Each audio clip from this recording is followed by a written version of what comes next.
Hello and welcome to Todd Rolls Dice, where we're going to do a little catch up on all of the things Middle-earth strategy battle game that dropped last week. Because I was away and I missed it all. I've seen some of the stuff, and I'm going to go through these, it seems in reverse order I think, but we'll touch on the less interesting stuff to me, and then we'll go into the more interesting stuff at the end. So we start with The Bride of Death. That's an incredibly specific title, isn't it? As this is finally revealed the model for Hera. I was wondering why this wasn't in the starter box, in all honesty, and I'm wondering why she isn't mounted. But maybe this article will tell me. But let's get into it. So, Lord of the Rings, The War of the Rohirrim is in theatres in just 2 scant weeks. Less than that now. Is it the 12th or the 13th? I think it's the 13th of December. I'm really looking forward to it. I'm going to have to book tickets. And the new edition of the Middle-earth strategy battle game is along for the ride. I think they're dropping within about 3 days of each other. And said new edition is currently up for pre-order, and in all honesty, I think it's quite reasonably priced. The starter boxes anyway. I think that's a really competitive price. Very impressed with that. Anyway, back to the article. We've seen miniatures for most of the characters, including Helm Hammerhand, Lord Thorn, Shank and Rot, but someone's missing. We'll touch on the model in a minute, as you can see it there. Hera is the youngest child of King Helm Hammerhand. As his only daughter, Hera's fate, bride, is a topic for deliberation across the realm of Rohan, but particularly by Lord Freka and his son Wolf. This is the Bride of Death, the avenging warrior with sword drawn and shield raised. Why is she so furious? You'll have to watch the film to find out. I feel like they're giving away stuff there. She'll be available in Forge World Resin, a hero of legend. Really? A hero of legend for the defenders of the Hornburg, and she's available soon. Okay, let's talk about the model. I like the pose. I quite like the sword. Quite like the shield. I like the tattiness of the dress. I do not like the colour scheme on that though. And what is going on with the face? Yeah, I'm not sold. Yeah, I'm lost for words a little bit here because I thought she'd actually make a really cool miniature. Her animated figure is actually quite nice. I think it's really well done. And it fits in with all the other characters, but this just looks a bit weird. Not sold. And good, judging by the prices of Helm Hammerhand, Lord Thorn, and the individual resin characters that they're releasing, she's going to be £19, only available from Games Workshop, which is pricey unless you're going down the narrative route. I can see myself picking up a couple of them, but Hera, I don't know, I'm not sold. I think part of it is the paint job, and I think part of it is the face. I also think part of it might be the lighting, because she looks quite washed out. Odd, very odd, but not impressed. Anyway, on to less weird looking things. We'll quickly touch on this one. This is the Usurpers of Edoras, and this is beautiful. Really well painted. Does it tell us who's painted them? Painted by one of the guys who helped playtest the game. I love the Wildmen, and then just the contrast to the Rohirrim. Really nice. Does it give us a name? Am I just being blind here? New edition of Middle-earth strategy battle game arrives for pre-order tomorrow. There's a palpable drumbeat of excitement coming from the Uruk-hai who live in the car park. Oh, they've evicted them to the car park. Poor Uruk-hai. Matched only by the anticipation amongst staff, one of the guys who helped playtest the game has already assembled a sizable force from the Usurpers of Edoras. Amazing. Whoever you are, amazing job. These models look fantastic, especially the pop and contrast between the Rohirrim, the Traitor Legion there, Traitor Soldiers, and the Wild Men. When the opportunity to paint some of the stunning new miniatures for Lord of the Rings War of the Rohirrim presented itself, I couldn't say yes fast enough. I've always leaned more towards evil armies than the forces of good, so after blagging myself a copy of the new Battle of Edoras box, I began painting up a horde of hill tribesmen to accompany Wolf and General Targ. Once I finished, I acquired some extra bits, bulk out my army, a few more hill tribesmen, 2 of the new resins, Freka, Lord of the West March, and Lord Thorn of the Wold, which brings me to my Rohirrim traitors. I'm skipping through this because I'm looking for a name. There's no name. we're going to promote our brand new Lord of the Rings game that coincides with a movie that's coming out for the first time in, what, 10 years? We're really going to put a lot behind promoting Lord of the Rings. Can we use your army, whoever you are? Yes, you can. Will I get a credit for my name and all my hard work? No, you won't, because we're Warhammer and we don't like to credit people. Absolute bullshit. I'm sorry, Right. I'm not sorry, because these look amazing. Really, really good paint job. Whoever this is, absolutely incredible. I love the flesh colours. I love the, on Frecker there, just all of the different leathers and the highlighting, and absolutely stunning. And the traitor Rohirrim, or Thorn, which is a stunning model, and his guard and the red, the red of the cloak and the red of their cloaks and the shields, really pops. That is an absolutely stunning Usurpers of Edoras army, and I'm really sorry that Games Workshop didn't want to tell everyone your name so you could get the praise that you deserve. If you want, and you feel comfortable enough, get in touch with me, and I will more than happily put a little comment on in the comments and say, this army was painted by whatever your name is, and hope that you get the credit you deserve. Rant over. That took a turn. I wasn't quite expecting it to turn into that. I apologise. But I hate when you don't credit people for their work. Really annoying. Anyway, back to the articles. Well, I feel better after getting that out of my system. So now let's take a look at the key changes in the new edition. The new edition of the Middle-earth strategy battle game is nearly here. We're kicking things off in royal style with the War of the Rohirrim Battle for Edoras box set.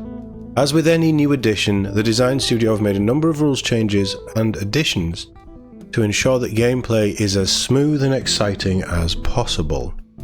Little quick thing I want to point out here is we've got Lord of the Rings, we've got The Hobbit, then we've got Lord of the Rings, The War of the Rohirrim. They're in 3 individual, very separate logos, very separate time frames, but the books, Lord of the Rings Army Rules book includes the War of the Rohirrim profiles, so I'm guessing that there's not that many War of the Rohirrim actual profiles, it's just a couple of characters, and they've lumped it in with there, whereas The Hobbit is still a very separate thing. I'm really looking forward to picking up this box set whenever I get it. Okay, so working on the new edition is always an exciting, challenging task. We spent countless hours poring over the current edition of the game, assessing every aspect, analysing what could be improved, and reading through feedback from the community to ensure that what we were doing was in line with what the fans wanted.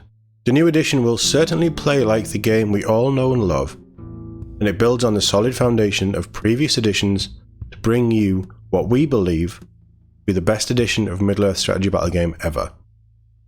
We are avid fans of both the game and wider world of Middle-earth, and we've spent a great deal of time shaping the new edition to incorporate as much of your feedback as we can. With that said, let's take a look at some key changes. So reworked profiles. Next to me here I have the old armies of Lord of the Rings, and I have Strider's profile open with me, so we'll run through this. Every single profile in the strategy battle game has been reworked. Yes, every single one. Some have had very minor changes, while others have had a complete overhaul. The aim here is to make each character or warrior feel closer to how they appear in the movies or the books. Many of the original characters lacked the kinds of special rules that more modern releases gained, and so we've taken this opportunity to give such characters their own special rules to help them better reflect how they are on screen.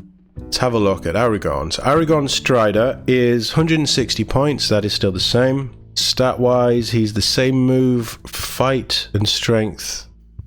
No, fight has changed. Shoot is the same. I think shoot's what SV means. Strength is the same, defense is the same. 3 attacks, 3 wounds, 6 courage, which I think works out the same. Intelligence is a new stat, which we'll touch on. And 3 might, 3 will, 3 fate. Just at a quick glance. Heroic actions. I know they've changed heroic actions, but 1, 2... I think, well, he's still got the same number of heroic actions. Accuracy, yes. Challenge, yes. Defense, march, yes, yes. Resolve and strength. Strike. He's got strike, he's got... Yeah, okay, so heroic actions are the same. Options, and well, at 40 points is the same. The horse is now Brago at 20 points instead of just a bog standard horse at 10 points.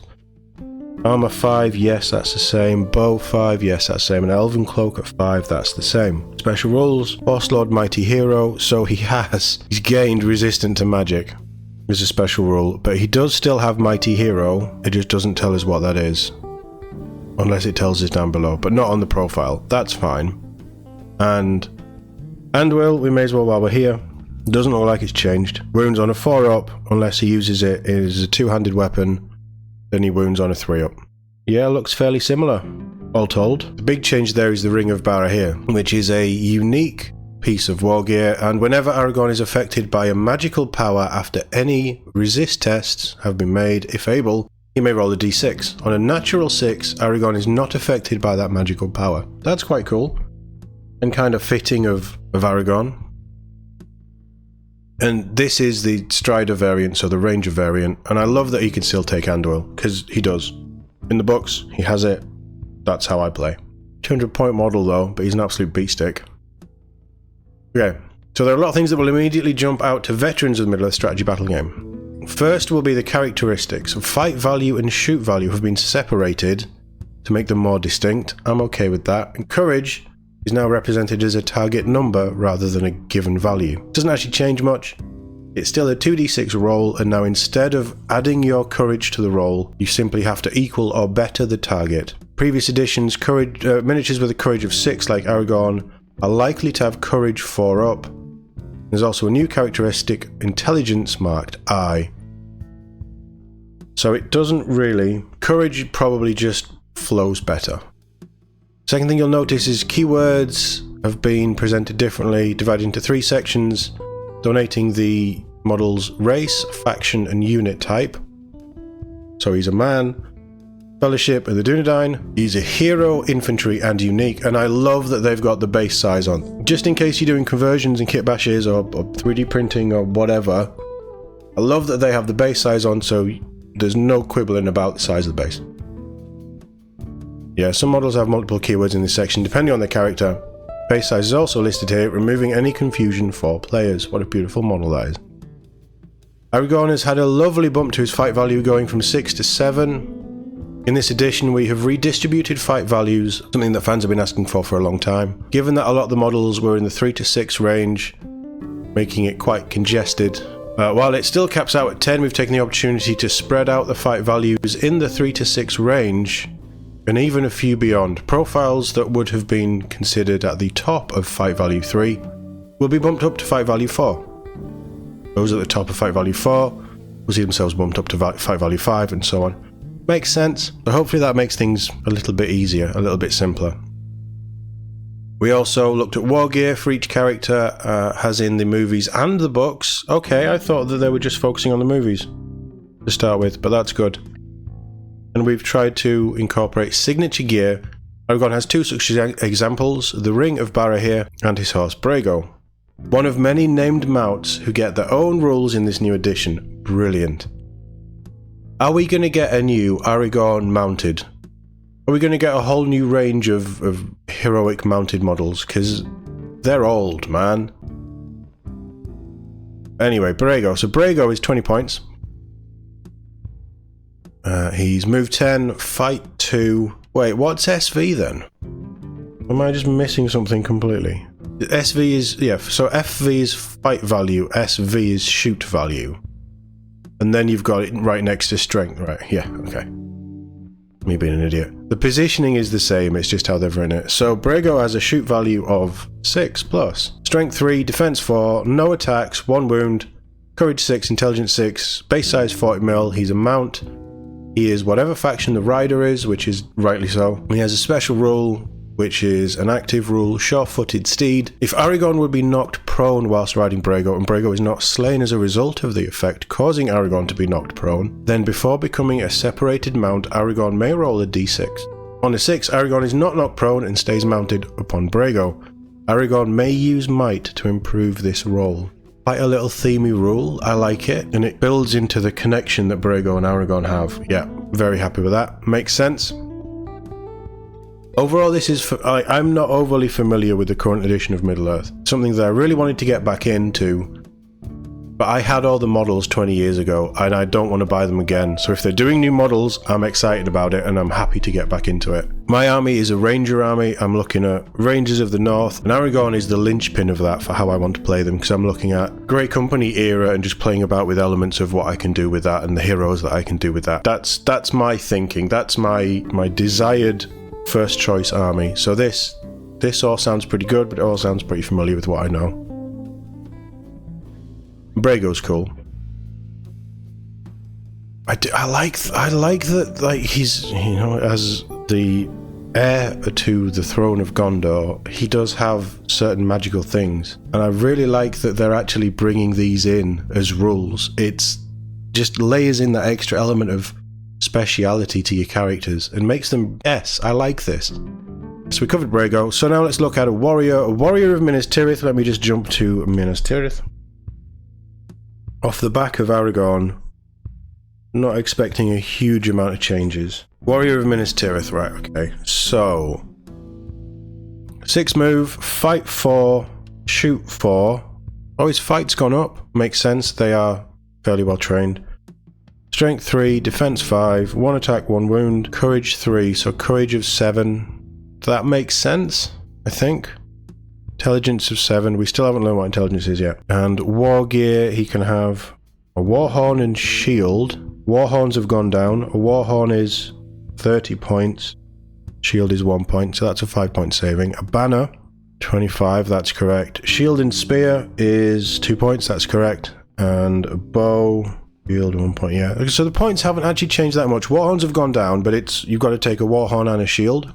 25 mil base, as standard. Warrior infantry, Gondor, no surprises there. And I'm guessing shield is +1 to defense, which is defense 6. And special rules, shield wall, they've gone up a point. They were 7 points, they're now 8 points, according to this book. Much of the above applies here as well. We see the model's keywords and base size listed, and the warriors of Minas Tirith are also getting a nice improvement to their fight value. Again, it makes sense. They are the garrisoned army of Minas Tirith. They should be well trained enough to hold their own. Perhaps the main thing to point out here is the way warriors now select their war gear. The list of war gear options is presented similarly to previous editions, but a warrior may now only select a single option from the list at the given points cost. Some warriors may choose not to take any, while others, like the warriors of Minas Tirith, must select an option from the list provided. Must have one of the following. Okay, so that makes them more expensive. But then they've had a bump in fight value, so yeah, this still all makes sense. This has been done to ensure all models accurately represent the war gear they carry, and so that there's no confusion mid-game. When the player looks at the model, they should be able to tell exactly what war gear that model has. I agree with that. 100% I agree with that. I like this. So 8 points as opposed to 7, and then they have to take one of these, so they are still a point more. Maybe something to do with shield wall. So you would take a shield, and then you've just got your sword and board guys. You would take a spear and shield at an extra 2 points, which gives you, I'm gonna guess you get your hand weapon, your spear and your shield. You don't lose the hand weapon. Warhorn and shield. I'm not aware of a warhorn and shield model, but banner, the banner doesn't have a shield, and you can't take a shield because you can only select one of these options. It is simplifying it. Does this confirm that we're getting a new kit or Warriors of Minas Tirith? Because in the box they don't have warhorns, they don't have banners, or are they still going to be? I'd love new plastics. I would love new plastics. Anyway, yeah, I agree. Fundamentally, I agree with what they're saying here. Intelligence characteristic. A model's intelligence characteristic denotes how smart or cunning they are, and at times during the game a model will be required to make an intelligence test. Well, I don't know how I feel about that. This works in much the same way as a courage test, so you will roll 2d6 and need to equal or beat target number shown. 2d6 courage, intelligence 7.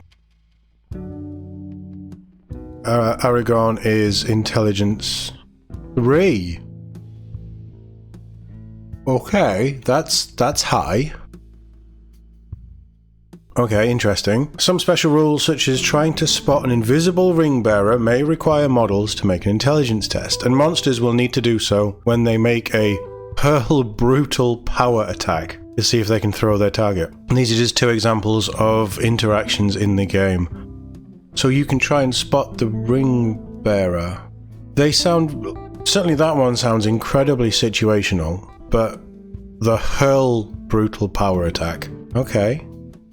I hope it doesn't feel forced, but I'm all for it. It's an interesting twist on some of the mechanics by the sounds of it. Priority roll. Perhaps the biggest change in this addition to the Middle-earth strategy battle game is to the priority roll. Previously, whoever won the priority roll automatically had priority that turn. Winning that roll sometimes felt like losing, because going first would be detrimental to your plans. Now, if you win the priority roll, you may choose to take priority or to give it to your opponent. That's a nice change. This immediately makes winning this roll off far more important, as deciding whether to take priority or whether to give it to your opponent during key parts of the battle will make for all kinds of crucial and interesting tactical decisions. Yeah, if you want the enemy to come to you and you win priority, you give them the turn, you let them come to you, and then in your turn you can shoot, fall back, whatever. Yeah, I like it. That's really nice. That's a nice change. And clearer, more consistent wording. In this edition, we have decided to rewrite everything from the ground up, ensuring that the wording for rules is simpler where possible, providing more diagrams and examples, and making sure to use consistent rules terminology throughout. That doesn't mean that the rules have completely changed, just that the way they are presented has changed to add further clarity in many areas of the Middle-earth strategy battle game rules manual. This is positive. For example, during the move phase, you will activate each of your models in turn, during which they will be able to move and do anything else their rules permit them to do so during their activation. While this wording is new to Middle-earth, it is fundamentally mechanically the same. Moving to clearer and better defined wording allows us to provide greater clarity and more in-depth timing steps for when rules take place. Something that will only improve your experience. Other tweaks. There are various other changes too. Some unit types such as war beasts and chariots have their own section, making their rules clearer. Match play scenarios have been rebalanced to go all the way up to 20 victory points for a greater spread of scores. There have been improvements to many of the brutal power attacks, magical powers, and special rules found within the game, as well as a few new ones such as Dominant X special rule. So Dominant X is a passive. Not every creature in Middle-earth was created equally. Many are far more imposing than others and command far more dominant presence on the battlefield. This model counts as a number of models as shown in the brackets when working out how many models are in range of an objective. Oh, nice. In a specific area of the board, or when working out how many models would have escaped the battlefield. So, a model with Dominant 3 would count as 3 models in range of an objective or in a specific area of the board, or 3 models when working out how many models have escaped the battlefield. If a model would gain this special rule whilst in range of another model or specific area of the board, and then moves off the board, it will not gain the benefit of the special rule once moved off the board. Makes sense. If a model has 2 sources of Dominant X special rule, they use the highest value. Okay, so good clarification there. I like that. I've never thought about it, but if you have, let's use Uruk-hai Chieftain as opposed to an Uruk-hai Warrior, big foreboding presence whose brutality is known through the ranks of their soldiers, maybe even an Uruk-hai Berserk, big, powerful, not necessarily smart models, but they are dominant compared to elves, men, that kind of stuff. So this is some really cool interplay, and actually I like that it works when counting models leaving the battlefield, but it also makes it more interesting and potentially harder and more necessary to focus down on objectives where these enemies are on if you want to score those points. That's a nice little rule. I like that. Yeah, I'm not seeing anything here. Granted, I'm not seeing anything that upsets me. I am not well versed in the Middle-earth strategy battle game rules as they are in the current edition. I know them from 20 years ago and I haven't dabbled for a while. But I don't see any real problem with all of this. In fact, I think all of this is pretty good. And finally, on to our last one for this catch-up video, army building in the new edition. Army building has always been a key aspect of the Middle-earth strategy battle game, helping you create favourite scenes and forces from the movies and books, and do battle with your favourite heroes and villains from Middle-earth. The new edition takes this philosophy one step further, providing a slew of army lists to represent all manner of alliances, battles, and more. Classic Last Alliance there.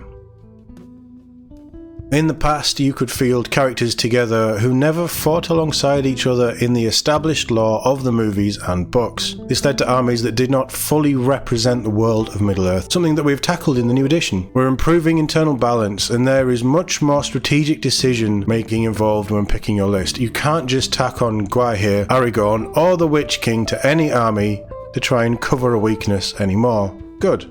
There will be 2 supplements at release, the Armies of the Lord of the Rings and the Armies of the Hobbit. And Lord of the Rings features the War of the Rohirrim characters as well. And these will focus on all of the characters and forces seen within their respective film trilogies. So this is where it comes into just specifically being the films. So if I want to run a book army, how are they going to do that? Because they are clearly stating that the books are a big part of this as well. We've scoured the movies to ensure that every force or alliance seen fighting together on screen will be an army to represent them on the tabletop. This has resulted in more army lists than ever before, many of which are new to the game. Some will focus on a very specific scene or collection of characters, while others are far more broader and allow you to pick and choose which aspects you wish to focus on, and everywhere in between. Each list states which profile can be taken, what wargear the models can or must take. Not every wargear option for a profile can be taken in every list with a feature in, and which heroic tier the characters are when taken in the army list. They will also have their own collection of special rules to help invoke the scenes they're representing, many of which are completely unique. Generally speaking, the more condensed army list is, the more unique their special rules will feel. On the other hand, a list with more choices will have fewer special rules to balance the fact that they have far more heroes and warriors to choose from. So the Reclamation of Osgiliath, army composition, and there is still points here, which is good. So you take Boromir, Captain of the White Tower, with a choice of extras, Faramir, Captain of Gondor, Madril, and a Captain of Minas Tirith. Warriors of Minas Tirith, and they obviously must select one of their options. It reads to me, having looked at Aragorn's profile and the Warrior Minas Tirith profile in the last article, that heroes can take all of their options, but I think that they've set it out so warriors can only take one of their options, which makes building infantry easier, especially when they're individual models and not units of. Knight of Minas Tirith, and one of them, I'm guessing it's going to be one of them, can exchange their lance and shield for a banner. Rangers of Gondor can take a banner, a warhorn, or a spear. I'm not aware that they have a banner or a warhorn. Are we getting new rangers? And the Osgiliath veterans are sticking around with bow, shield, or spear. Yeah, I like that. I love the Osgiliath veterans models. Additional rules: Reclamation of Osgiliath army must include Boromir, Captain of the White Tower, who is always the army's general.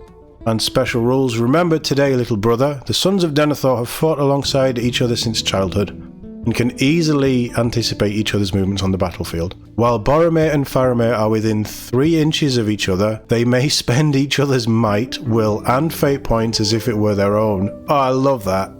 This city was once the jewel of our kingdom. Although it was once a city of splendour, Osgiliath now lies in ruins. Those that fight within its crumbling streets will need to keep a steady footing. Friendly models gain the Mountain Dweller special rule. I like it. For Gondor, with a rousing cry, Boromir can inspire the armies of Gondor and press the attack and fight with all they can muster to deliver victory. Once per game at the start of any fight phase, Boromir can use this special rule so long as he is alive, obviously, and on the battlefield, obviously. If he does, then friendly Gondor warrior models within 6 inches of Boromir gain a bonus of +1 to wound when making strikes until the end of the turn.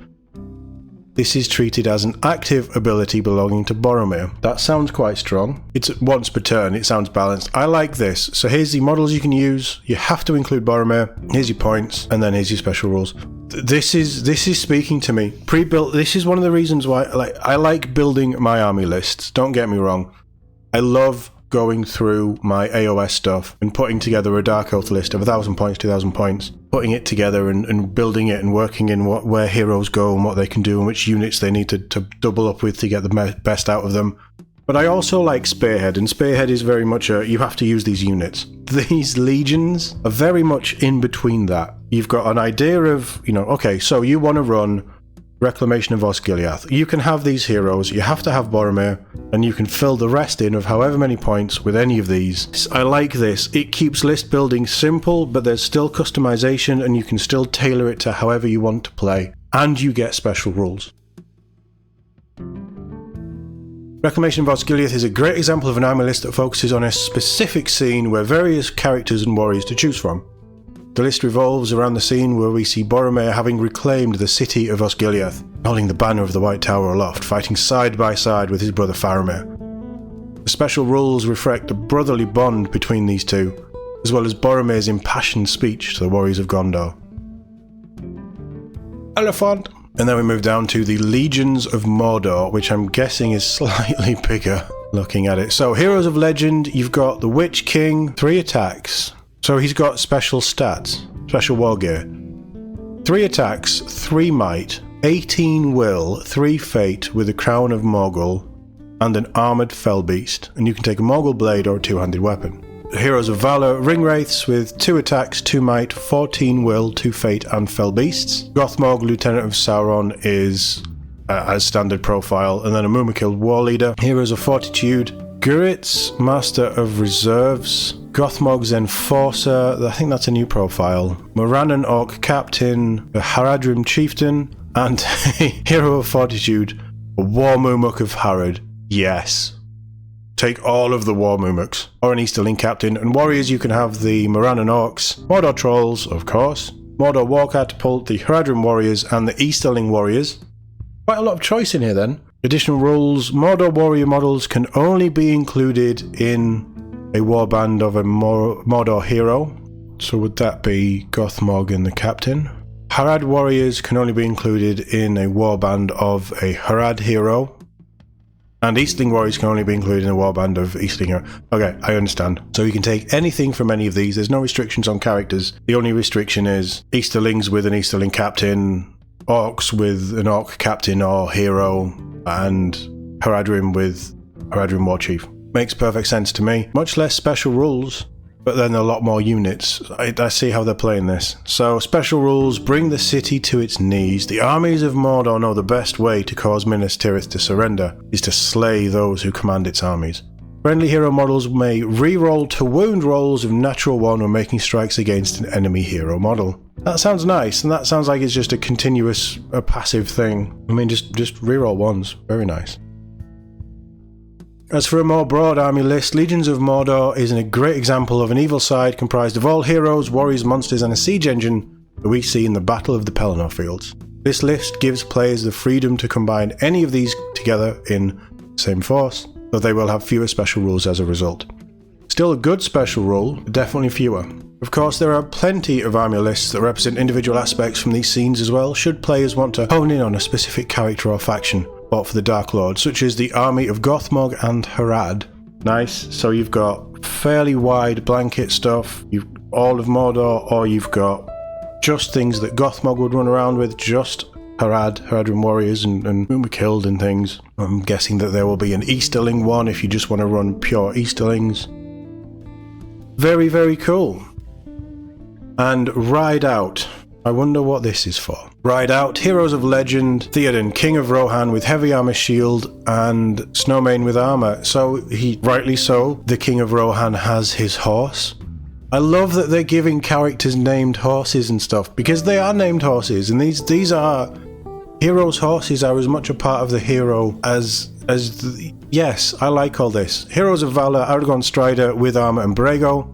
So no Andwil, and you're not adding extras. No Elven Cloak, no bow. It is just armor and Brago for 185 points. And Legolas Greenleaf with armor and a horse, and you can add an Elven Cloak. Heroes of Fortitude, you've got Gamling, Captain of Rohan with a horse, and you can add the Royal Standard. Captain of Rohan with a horse, and you can exchange your armor for heavy armor and a shield. Riders of Rohan with either banner or throwing spears.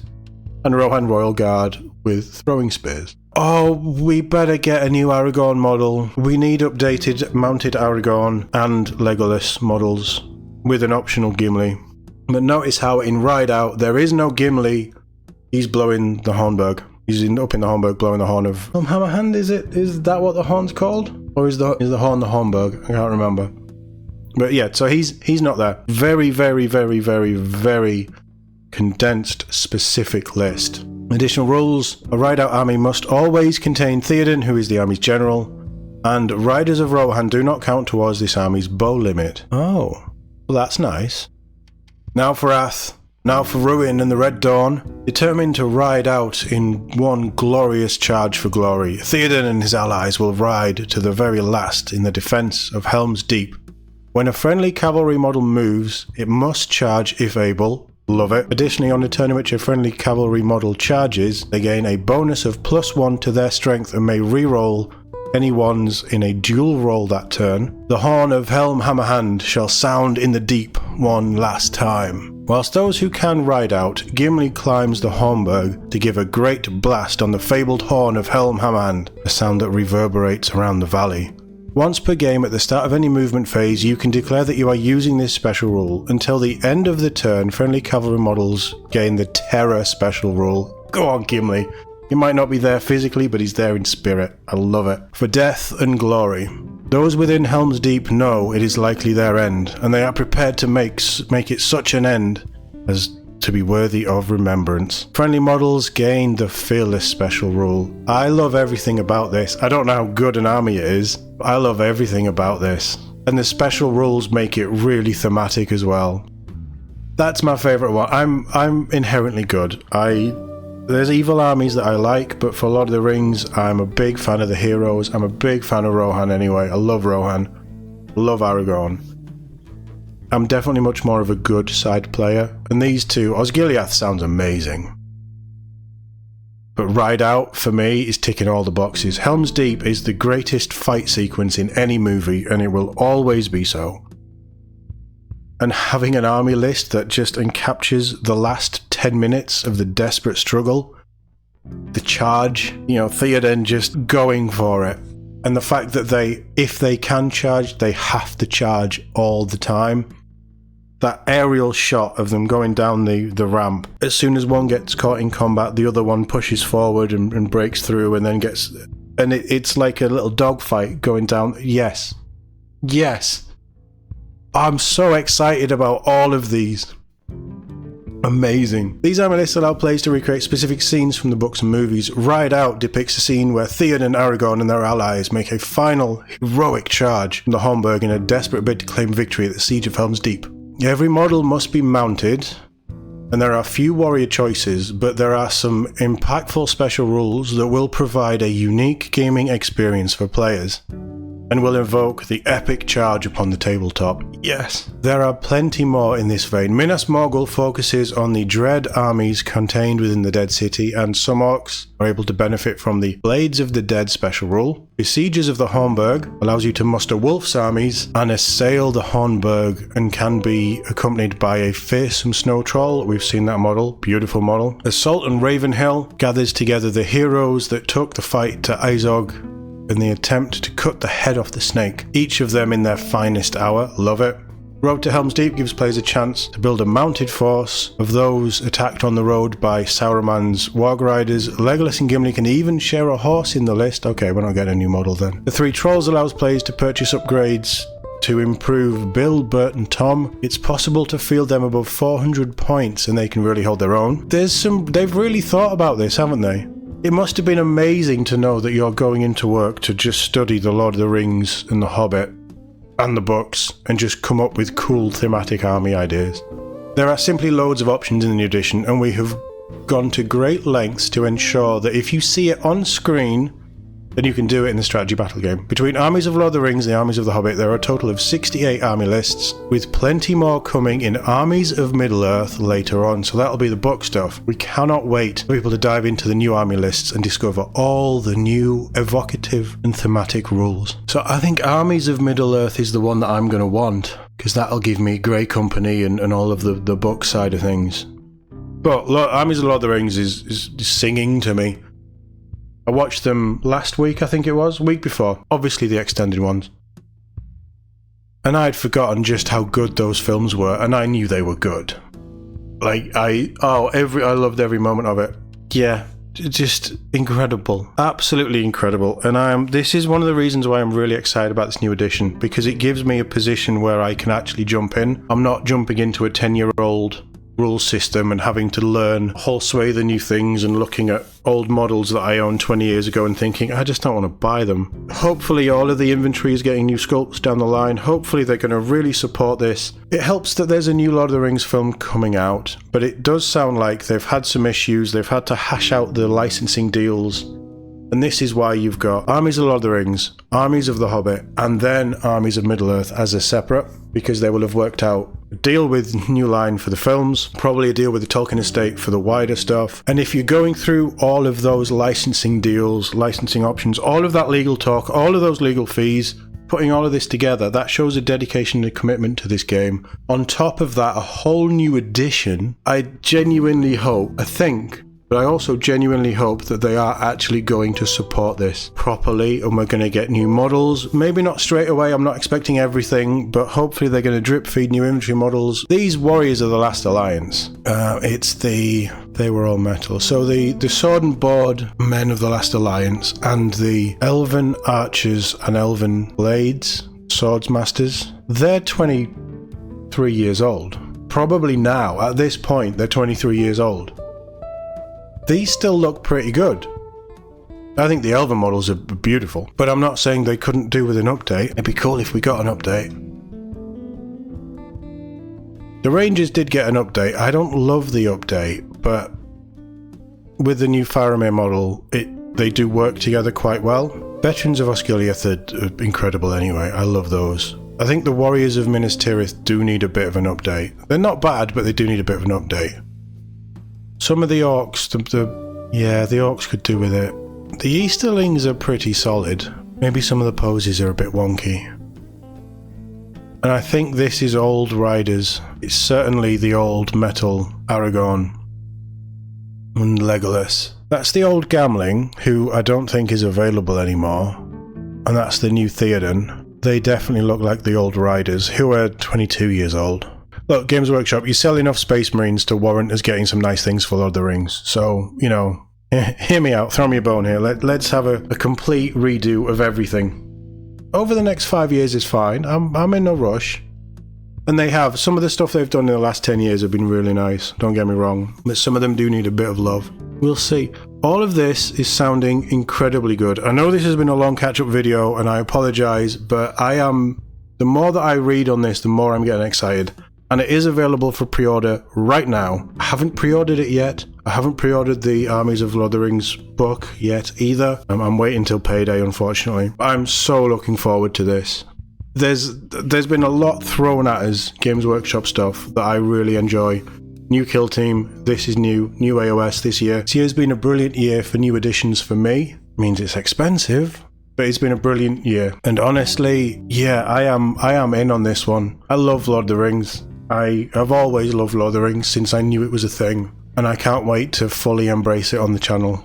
And battle reports and things when I'm set up. Yeah, everything I see here is positive, but I'm coming this from a very distilled knowledge of Lord of the Rings. I don't know much. I mean, I played it as Lord of the Rings, not Middle-earth strategy battle game, let's put it that way. Let me know in the comments what you think to these changes. I don't actually think they're vast from what we've seen, but this is only a selection.